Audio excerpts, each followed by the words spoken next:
Paldies Gintai par šo lielisko pasākumu, jo šeit ir cilvēki, ko es iespējams neesmu redzējis 20 gadus, lieliskie igauņu kolēģi, ar kuriem savulaik arī esmu devies līdz viņiem uz Oņegas ezeru, apstīties, kā izskatās akmens laikmeta petroglifi tur.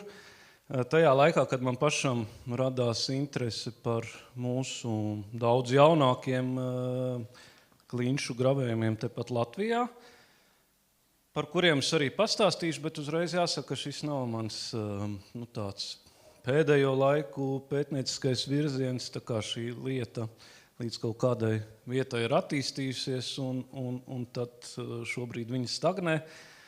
Lai gan tēma ir ļoti interesanta, un man gribētos šo lietu kaut kad arī novest līdz katalogam, kā ir Oņegas ezera petroglifiem izdots katalogs, arī Latvijas klinšu zīmes būtu tādu pelnījušas. Jautājums tāds, vai šeit ir kādreiz es parasti sāku savu referātu par latviešu klinšu rakstiem ar jautājumu, kurš par tādiem vispār kaut ko ir dzirdējis, bet, manuprāt, ir pagājuši jau diezgan daudz gadi, pusgadsimts jau apmēram kopš viņi ir atklāti, tad man jājautā, vai šeit ir vēl kāds, kurš nav dzirdējis, ka Latvijā arī uz klintīm ir senas zīmes. Jūs droši varat celt roku, mēs nesmiesimies, vienkārši interesanti. Tā tad ir kāds, vismaz kādam šis tad būs kaut kas jauns. Sākumā par to, vienalga, ja nav dzirdēts par zīmēm Latvijas klintī, tad vismaz to, ka uz klintīm ir visādi veidi uzraksti. Es pieņemu, tos mēs visi esam redzējuši, esam bijuši Gūtmaņalā vai kādā citā alā vai pie klints, tepat Cēsīs mums ir vairākas klintis, Cīrlīšu dabas takā, sarkanās klintis, un aizejot pie šīm klintiem, viņas visas ir norakstītas ar uzrakstiem, kas, starp citu, arī šie uzraksti, kurus mēs varam izlasīt, arī tā ir ļoti interesanta tēma, starp citu, arī to vajadzētu papētīt tālāk, tātad turistu un grafiti tradīcija, kurai Latvijā jau arī ir vismaz 600 gadu vēsture. Tātad šeit jūs redzat pirms fotografijas laikmeta liecības, tas ir 1794. gada zīmējums, Johana Kristofa Broces zīmējums. Tas ir fragments no šī zīmējuma, kurā redzams, ka viens notupies pie Gūtmaņalas grīdas un kaut ko tur skrāpē. Un arī no Broces kolekcija, bet ne paša Broces, vēl viens zīmējums no 1813. gada. Viens pat ir paņēmis treps, pieslējis pie Gūtmaņalas un arī kaut ko tur skrāpē. Un starp citu, Broce tajā laikā raksta, tajā 1793. gadā, viņš raksta, ka visa Gūtmaņala ir norakstīta ar vairāk nekā 100 gadus seniem uzrakstiem. Tātad viņš, ja viņš saka, 1794. gadā, ka vairāk nekā 100 gadu seni uzraksti, tad tas jau aiziet atpakaļ uz 17. gadsimtu, uz 600. gadiem. Tātad sena tradīcija un senākais uzraksts, ko mēs mūsdienās Latvijas smilšakmeņos varam apskatīt, ir 1642. gada uzraksts Lībiešu upuralās. Savukārt pētnieku darbos ir minēts arī 1564. gada uzraksts Gūtmaņalā, un to ir aprakstījis grāfs Mellīns, kurš ir arī kartogrāfs savā 1794. gada publikācijā. Tā kā sena tradīcija arī šī, bet tas nav tas, par ko es šodien runāšu. Vēl nedaudz paraksturojot to, kas ir uz smilšakmeņiem, parasti tie ir tāda veida uzraksti, kā es šeit biju, tātad savu veidu ļoti vienkārša manifestācija, ka tāds un tāds šeit ir bijis tajā un tajā datumā, bet tie bieži vien, reti, nevis bieži vien, bet diezgan reti, mēdz būt arī cita veida manifestācijas, piemēram, mums ir 1905. gada panti tepat Cēsīs sarkanajās klintīs. Mēs te redzam Raiņa rindas ierakstītas klints sienā, bet melna čūska, jūrā maļ miltus, tos būs tēst tiem, kam vara un viltus. tos būs ēst tiem, kam var un viltus. Un tur ir vēl vairāki tie līdzīgi revolucionārie panti, vai arī mēs arī tepat netālu no Cēsīm tāda savu veidu satanistu svētvieta, tātad reliģiskas manifestācijas arī var Klintīs parādīties.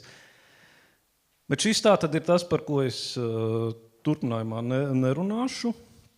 Vajadzēja pienākt 1971. gadam, lai Guntis Eniņš, kuru mēs zinām gan kā Latvijas diskoku pētnieku, gan alu pētnieku, klinšu pētnieku, un vispār, manuprāt, ģeniālu dabas un kultūrvēstures pētnieku, Guntis Eniņš starp šiem jaunajiem uzrakstiem vai mums izlasāmajiem uzrakstiem pirmo reizi pievērs uzmanību tām, ko viņš nosauc par senlatviešu rakstu zīmēm. Un 1971. gadā viņš tā īsi rakstot par saviem pētījumiem Lībiešu upurālā piemin, ka tur uz sienas arī tādas jocīgas zīmes, kuras neviens nevar izlasīt.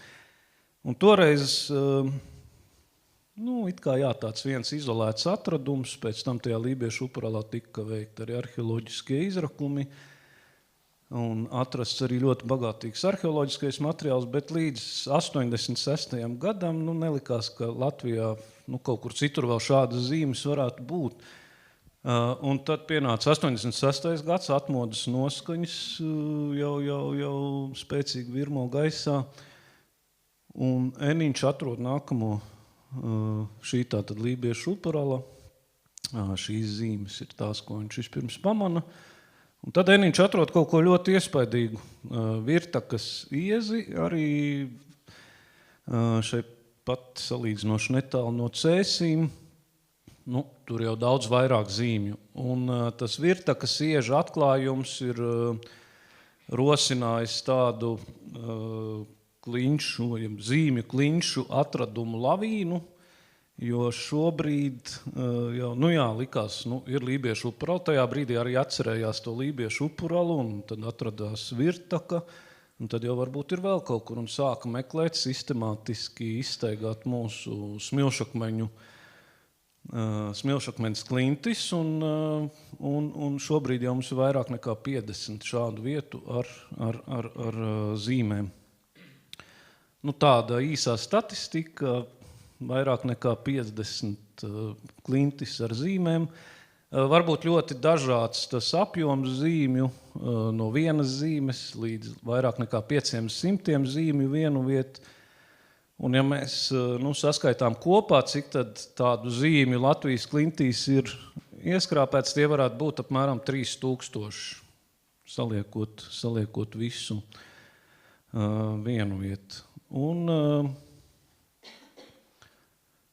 mēs redzam, kā cēsniekam, man, protams, ir liels prieks, ka kādreiz skolas laikos, kad es ar šo aizrāvos, un pateicoties tam jau profesoru kursīti mani ievilka arī filoloģijas fakultātē, kur es paliku par folkloristu. Citādi jau laikam būtu aizgājis uz arheologiju. Bet, jau vidusskolā, pateicoties tam, ka ļoti daudz no šīm vietām ir ap Cēsīm, tādā ar riteni aizbraucamā attālumā, es jau tā kā sāku viņas savā tādā izpratnes līmenī pētīt. Un, ko var teikt par šo karti, jūs redzat, pārsvarā tas ir Gaujas Nacionālais parks, ir tā minētā Lībiešu upurala pie Svētupes, Limbažu novadā. Pāris tādas niecīgas vietiņas gar Salacu, lai gan Salac arī ir ļoti smilšu akmeņaina vieta. Un Slīteres Nacionālais parks, laikam Kolkas pagasts sanāk, Zārtapu grava arī laba daudz nevajag, bet Ziemeļkurzemē arī ir viena vieta, un tā viena ļoti maz vietiņa arī netālu, bet ar daudz zīmēm. Ja mēs skatāmies, kur Latvijā vispār ir smilšakmeņas atsegumi, kur kaut ko var ieskrāpēt, tad lielā mērā jau ar šo karti arī sakrīt. Nav jau daudz vietu ārpus šīm teritorijām, kur mums būtu smilšakmeņas. Tā tad ir šie pirmie atradumi. tajos atmodas laikos tāds nacionālā pacēluma vilnis, un toreiz, kad bija atrasta tikai virtaka, vajadzēja saprast, cilvēki gribēja saprast, ko tās zīmes nozīmē, un mēģināja viņas arī lasīt, un kamēr nebija atrastas citas vietas, pat akadēmiskajās aprindās, un es domāju valodnieku Konstantīnu Karuli, atbalstīja to Gunteniņa sākotnējo ideju, ka šajās zīmēs ir redzama senā latviešu ideogrāfiskā rakstība. Ļoti piestāv, protams, šāda lieta atmodas laikam, pacēlums, mums ir bijusi diža kultūra, mums ir bijusi sava rakstība. Starp citu, tur pat tika virtaka zīmēs, pat tika izlasīti tādi diezgan sakarīgi tautasdziesmu teksti. Bet, drīz jau pēc tam atradās citas vietas, un pētnieki arī pamazām no šīs interpretācijas atkāpās. Bet, viņiem par, tā teikt, par attaisnojumu jāteic, ka virtakas iezīt tiešām tās zīmes ir tādos kā vertikālos stabiņos izkārtotas un varētu tur domāt par kaut kādu seno rakstības sistēmu. Bet, kā mēs redzēsim turpmāk, tam ir nedaudz cits izskaidrojums. Bet vispirms es gribēju vispār, ja jau mēs runājam par rakstību, tad to gribēju iecelt tajā pirms kristietības laika Latvijas vēstures periodā. Bet jautājums, vai tās zīmes vispār var būt tik vecas, un kas mums vispār ļauj vai palīdz viņas datēt un nojaust viņu vecumu. Un pirmais, protams, ir arheoloģiskās liecības, kas ir blakus zīmēm atrasti arheoloģiskie, izpētot kultūras slāni, atrasts tajā kaut kas arheoloģiski datējams. Un, principā, šāda vieta ir tikai viena.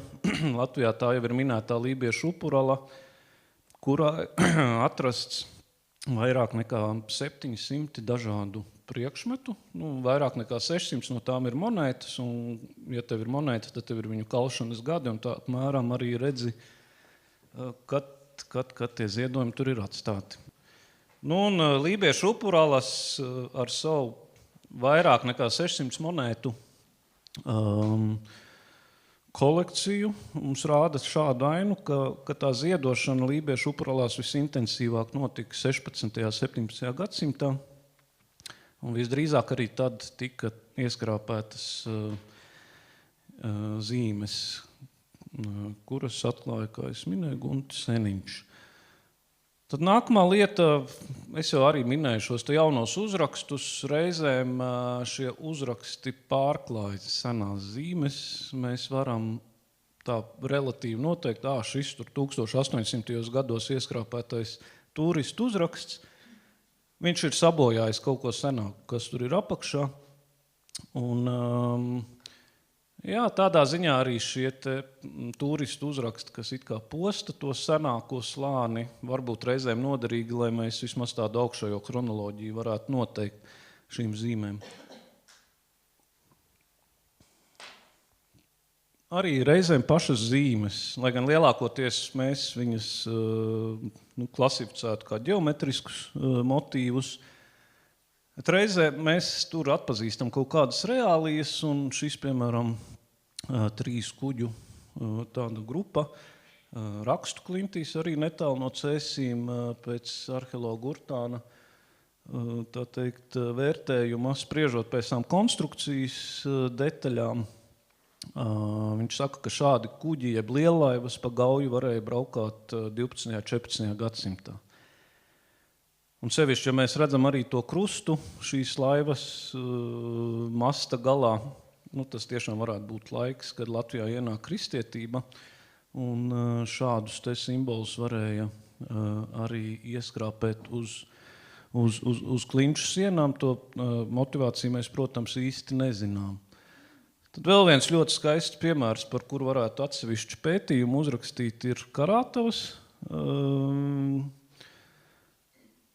Spriežot arī pēc tiem gadaskaitļiem, kas tur apkārt varētu būt 16. 17. gadsimta reālī, kas arī atbilst cēs vēsturnieku droši vien varētu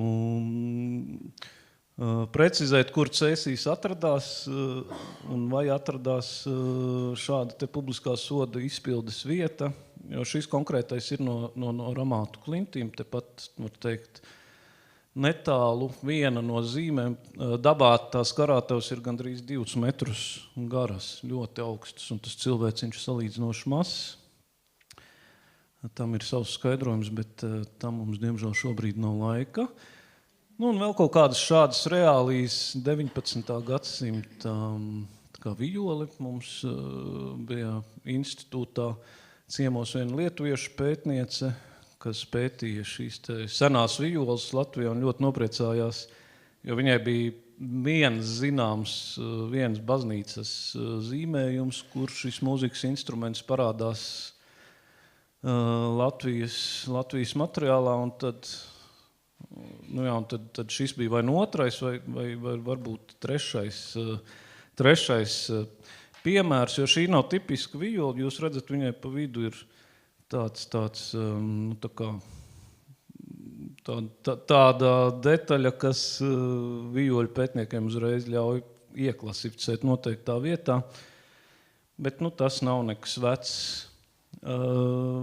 No otras puses, es te vairāk pēdējos slaidos rādīju, turpat līdz 19. gadsimtam atkāpjoties, bet no otras puses, lai gan tās zīmes visdrīzāk nav senākas par kaut kādu 14. gadsimtu vai 13. gadsimtu, tie motīvi, kas parādās šajās zīmēs, piemēram, solārie simboli, viņi Latvijas arheoloģiskajā materiālā ir zinām jau daudzus gadus simteņus senāk.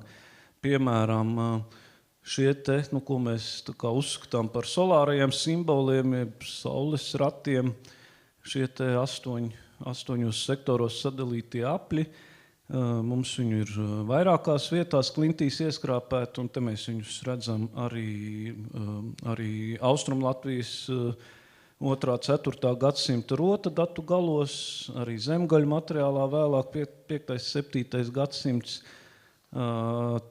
Un tad jau vēlāk laiki, kad arī uz klintīm parādās, vai tepat tā pati Virtakas zīmju klints, burtiski, ja saliekam ar Kārļu, tepat pie Cēsīm Kārļu kapulauks, Latgaļu kapulauks, un šajā Latgaļu kapulaukā atrastā ikoniskā šī te Latgaļu villaine ar ļoti bagātīgu rakstu. Es pat konkrēti, tur liela daļa no Virtakas ieža šiem te krustiem uz šīs villainas ir atrodama. Un sanāk ģeogrāfiski arī salīdzinoši netālu šīs vietas, tikai gauja pa vidu. Un visdrīzāk, ka Virtaka ir saistīta tomēr ar somugriem, nevis ar latgaļiem, bet visādi citādi. Tepat blakus vien tādas zīmes ir izmantotas arī 12. gadsimtā. Un tad arī visdrīzāk tādas zīmes kā latiņu krusti vai latviski saucamais lietuvēnu krusts. Visticamāk, ka tās ir ieceļojušas Latvijā nedaudz vēlāk, vai viduslaiku beigu posmā, vai agrie jaunie laiki. Arī tādas parādās.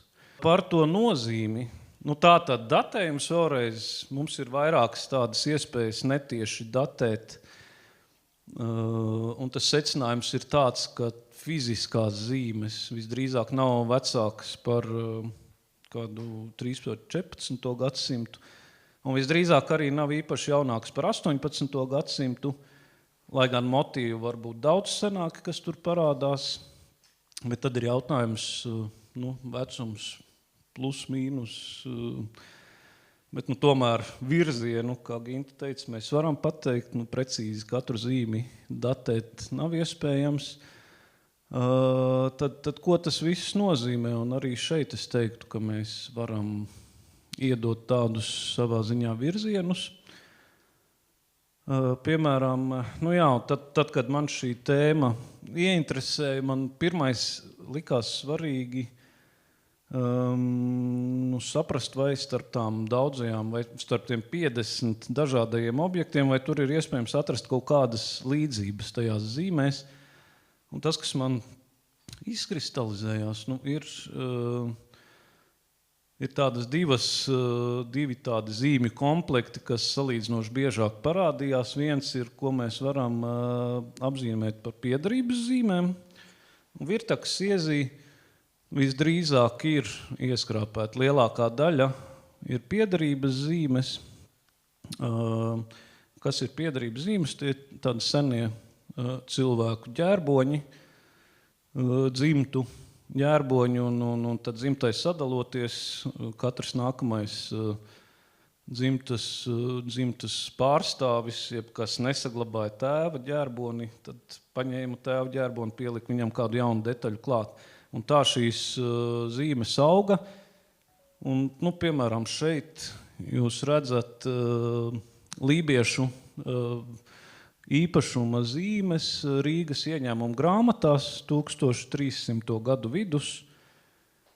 Viņas ir ļoti līdzīgas tam, kas ir Virtakā. Gandrīz, te ir tie stabiņi. Te nav tā nav ideogrāfiskā rakstība. Tie ir vienkārši šādi te īpašuma zīmes stabiņi. Un te ir uzskaitīts, kuram lībietim pieder kuri bišu koki Rīgas apkārtnē. Toreiz tā bija tāda salīdzinoši, ja tev bija biškoki, tad tev bija tā teikt savs bizness un savu ienākumu, un ja kāds tavu biškoku aplaupīja, tad pienācās bargs sots. Varbūt kāds zina, kas tika darīts ar tiem. Jā. Esmu dzirdējusi, ka es nezinu, vai šis ir pareizs, tomēr, jo tas bija ļoti ilgu laiku atpakaļ, ka tika atvērtas, laikam, cilvēkam iekšas, un iebāzts tas medus iekšā un bites. Vai līdzīgi. Es esmu līdzīgi variantu lasījis, ka uzšķērda vēderu pie tā paša bišu koka, ko tas ir aplaupījis, tas laupītājs. Izvilka zarnas galu, piesita pie tā koka un tad zina apkārt, kamēr visas zarnas izritinājās, un tur viņš arī dabūja galu. Tik nopietns bija sots par to, ka netika ievērota šī te īpašnieka zīme. Ja tur ir tā zīme virsū uz tā bišu koka, tad tas pieder kādam citam, viņi nedrīkst aplaupīt. Bet, sodi par šiem pārkāpumiem bija ļoti bargi, un šie dokumenti fiksē šīs te konkrēto lībiešu tiesības uz konkrētajiem kokiem. Ja mēs šeit paskatāmies, mēs varam savilkt pat ļoti līdzīgas zīmes, kas ir uz klintīm un kas ir šajās te ienākuma grāmatās. Bet vēl viena interesanta lieta, ka bez šīm īpašuma zīmēm, kas parasti ir tā diezgan treknu līniju ieskrāpētas, parādās tie mazie krustiņi, mazās svastikas, mazie krusti. Tāda sajūta, ka ir tas īpašuma zīmju slānis un ir tāds maģisko zīmju slānis. Tātad tas nav tā, ka kāds ir vienkārši pieteicis savas īpašuma tiesības uz klinti, bet tas iegrebšanas iemesls ir nedaudz cits ar tādu maģisku pieskaņu, bet kas tas īsti ir, to mēs nezinām. Pēc šīm īpašuma zīmēm mēs te redzam tiešām arī vienu citu klinti esmu izanalizējis, izvalkot, cik tur ir to īpašumu zīmi, un viņas pat sadalās pa tādām ģenealoģiskām grupām. Var to radniecību tur saskatīt, bet to iemeslu nezinām. Kāpēc to vajadzēja darīt klintī, to mēs nezinām. Te vēl viens, tepat aiz priekuļiem vēl viena zīme klints. Arī ar īpašumu zīmēm. Un šī te ir Zārtapu klints ar īpašumu zīmēm, kuras Augusts Bīlenšteins bija publicējis no vienas blakus esošās muižas 700. gadu zemnieku šo te īpašumu zīmu saraksta, tad tur šie te, ko Guntis Seniņš sauc par suņiem, šāda tipa īpašuma zīmes tajā sarakstā ir tātad visdrīzāk 18. gadsimts. Tas ir viens virziens, bet otrs virziens, to pirmo es tā kā saucu par piederības zīmi, jeb īpašumu zīmju tipu. Ja mēs gribam šīs zīmes tipoloģizēt, tad otrs ir krustu tips, jo šī tipa zīmju klintīm ir raksturīgi. Reizēm pat 90% no visa zīmju sastāva ir krusti. Piemēram, krustu klintī to krustu ir vairāk nekā 500. Tātad pavisam kaut kas cits, tur tie nav senie dzimtu ģērboņi, tie ir krusti. Un reizēm ir tā, ka bez tiem krustiem ir arī cita veida zīmes, tās varbūt arī antropomorfās figūras, bedrītes saucamās, un riņķa krusti, jumta krusti un tā tālāk, dažādi veidi krusti, svītriņas. Te ir vēl viens krustu klints, vēl viena krustu grupa. Un tas ļoti, šeit arī viens jauks krustu, jumta krusts no Krimuldas puses. Ļoti atgādina šie jumta krusti senāk Latvijā izmantotās kapu zīmes, un arī riņķa krusti savulaik ir kapos likti kā kapu zīmes. Un šeit reizēm arī kā aizsardzības zīmes parādās uz ēku sienām, tepat ir datējums klāts, šis ir no Vaidavas pagasta Palmēniem. Bet kopumā tā lielā krustu koncentrācija ļoti atgādina tādu Ziemeļvidzemē raksturīgu senu bēru tradīciju, kad cilvēks nomira, veda mirušo uz kapiem, tad ieskrāpēja, iegrieza ceļmalas krustā, kaut kur pa ceļam uz kapiem, ceļmalas kokā iegrieza krustu, un tādā veidā nospraužot robežu starp dzīvajiem un mirušajiem, starp dzīvo un mirušo pasauli, ar domu, ka mirušais no kapiem līdz tam kokam tiek, bet krusts ir tas, kas viņu aptur, viņš tālāk uz mājām netiek tiem dzīvajiem kaitēt. Mana pārliecība šobrīd ir tāda, ka vismaz tās zīmju klintis, kuros ir ļoti liels šis te krustu īpatsvars, varētu būt saistīts ar šo pašu tradīciju. Sevišķi ņemot vērā to, ka daļa no tām krustu klintīm, ka viņas atrodas arī pie alu ieejām, un kas tad ir ala? Ala tāpat ieeja pazemē vien ir. Un, ja mēs pie alas ieejas iegriežam krustu, tad mēs negribam, lai kāds iespējams no tās alas izlien ārā. Un, ja es te būtu ielicis kartē tās krusta koku, to izplatības areālu un krustu klinču izplatības areālu, tad viņi tā kā pāriet. Tajā vietā, kur beidzas koki, tur sākas klintis. Tā kā tā. Visdrīzāk šāda bēru tradīcija. Un tad, piemēram, šīs zīmes varētu sasaistīt ar vienu dziedniecības tradīciju, kas ir saistīta ar skaitīšanu. Tātad, ja cilvēks saslima, tad skaitot buramvārdus, viena no tām buramvārdu formulām bija arī skaitīšana. 1, 2, 3, 4, 5, 6, 7, 8, 9, un tad 9, 8, 7, 6, 5, 4, 3, 2, 1.